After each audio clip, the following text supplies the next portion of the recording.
من شد عن طاعة الحكام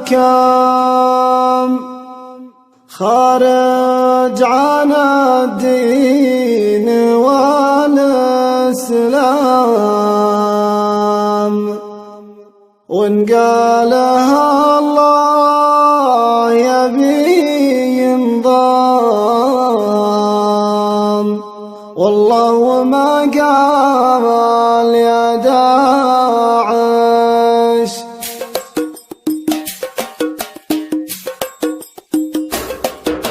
غنيت يوم الحشا غنى قافل من خاننا مثنى، اللي زعم بالخطا منا، والله وما قال يا داعش. شلقت سرابيت مجتمعة في الأفعال والسمعة، من يغدر الناس بالجمعة، والله وما قال يا داعش. عبادة الخبل بغدادي غادي، ومن بايعه غادي، حدر موالينا الوادي، والله وما قال يا داعش. من حلال بجسمك التفجير، يا مشوه الدين والتكبير، عليك لعنة صبح وعصير، والله وما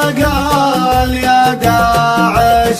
الدين دين العطا والحب، ما هو بدين القتل والسب، خزياه يا مغضبين الرب، والله وما قال يا داعش.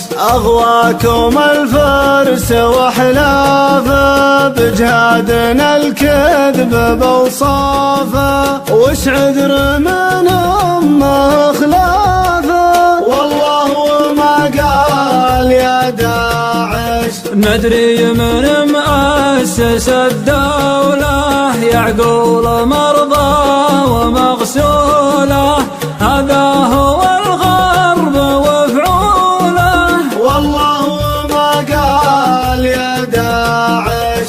أسس بقادات شيعية، وداف قتلاه سنية، وانتم جهلة على النية، والله وما قال يا داعش. قتلاك دايم من السنة، يلي تبى الحور والجنة، يبعدها عنكم وعنه، والله وما قال يا داعش. يا الداعش يفكر بدعواك، وفطل من هو بعد غواك، وشلون ترجع على مرضاك، والله وما قال يا داعش.